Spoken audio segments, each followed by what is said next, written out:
Perencanaan itu adalah proses nentuin arah dan langkah buat ngembangin suatu wilayah atau kota. Tujuannya sendiri agar kota itu lebih teratur, efisien, dan juga pembangunannya itu lebih irit biaya. Prosesnya mulai dari ngumpulin data, mencari masalah, mencari solusi, lalu mencari yang terbaik dari semua masalah yang sudah kita temukan, terus dievaluasi lagi. Jadi teman-teman, perencanaan itu bukan cuma menulis peta ya teman-teman, tapi harus ada pertimbangan dan otak yang encer. Kalian pernah kepikiran gak sih kenapa suatu pembangunan itu harus direncanakan secara matang? Ternyata perencanaan itu bukan hanya sekedar formalitas, tapi menjadi kunci utama dalam suatu pembangunan. Yuk kita bahas.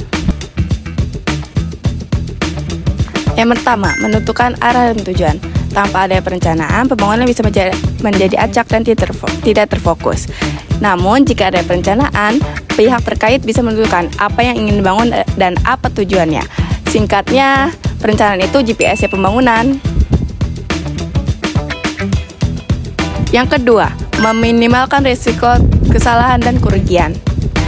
Pembangunan tanpa analisis bisa merugikan masyarakat sekitar. Contohnya pembangunan jalan pada area yang rawan banjir. Jelas jalan tersebut akan rusak dan memakan biaya. Maka dari itu, perencanaan bisa mengurangi risiko tersebut.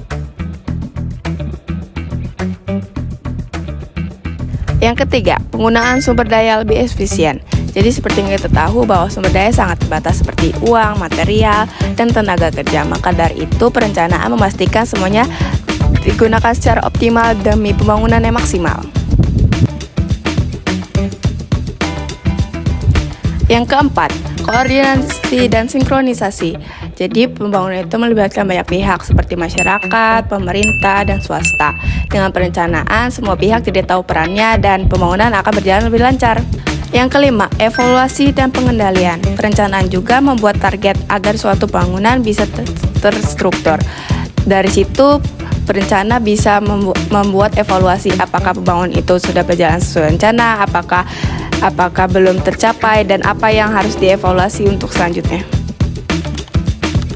Masa VOC dan Belanda. Perencanaan kota mulai dari abad ke-17 mengeluarkan aturan tata ruang kota dasar.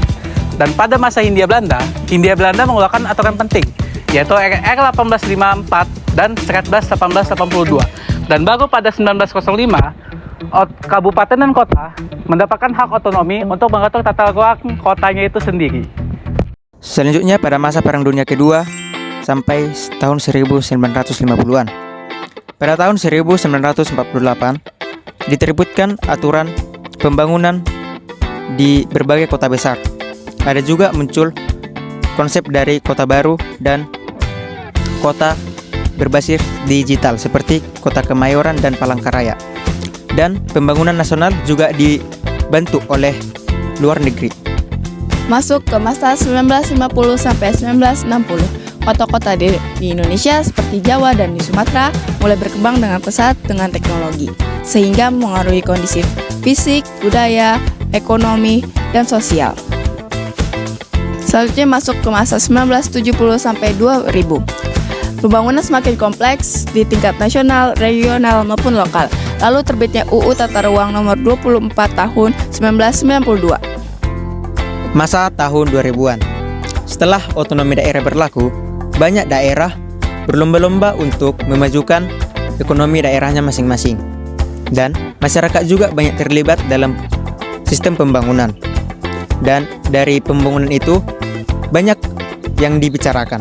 Sehingga dari itu muncullah Undang-Undang tahun 2007, yaitu Undang-Undang Nomor 26 yang menggantikan Undang-Undang Nomor 24 Tahun 1992, yaitu Undang-Undang Penataan Ruang. Aspek keprofesian perencana ada 4. Yang pertama, kompetensi teknis multidisiplin, yaitu kita sebagai perencana wajib menguasai integrasi tata ruang, ekonomi wilayah, ekologi perkotaan, transportasi, dan data analisis untuk memastikan perencanaan kita itu berbasis bukti.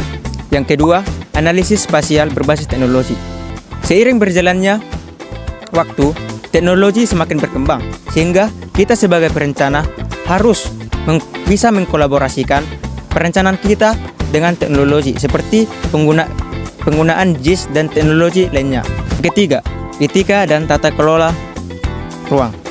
Keputusan perencana harus bersifat adil, seperti mitigasi risiko dan yang pastinya harus berkelanjutan. Yang keempat adalah kemampuan berkolaborasi. Kita sebagai perencana harus mampu berkolaborasi dengan pemerintah, swasta, dan masyarakat.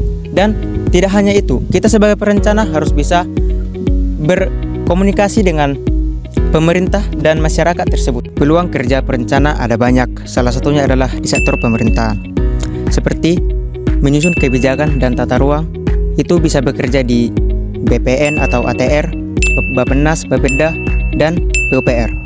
Tidak hanya di sektor pemerintahan, perencana juga bisa di sektor swasta seperti konsultan.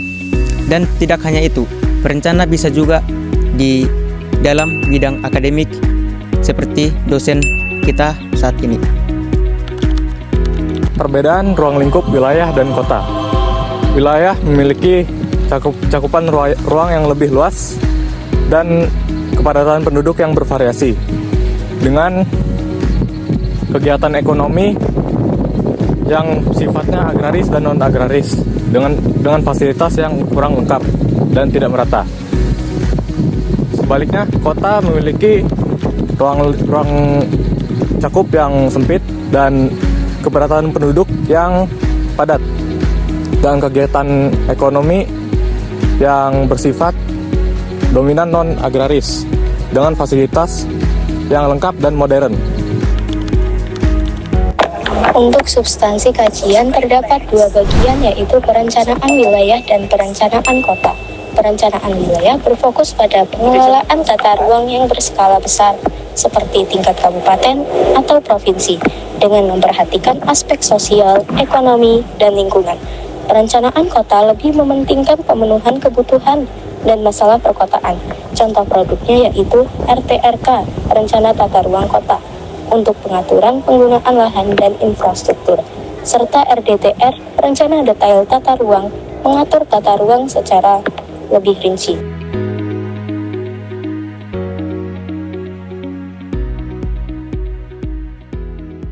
Isu atau kajian permasalahan yang bisa diangkat untuk menjadi pembahasan dalam perencanaan wilayah dan kota, salah satunya adalah pembangunan yang mangkrak dan terbengkalai. Ini adalah salah satu pembangunan yang mangkrak dan terbengkalai di Desa Sababalau di Kecamatan Tanjung Bintang, Kabupaten Lampung Selatan, yaitu di samping Tugu Monumen Penari.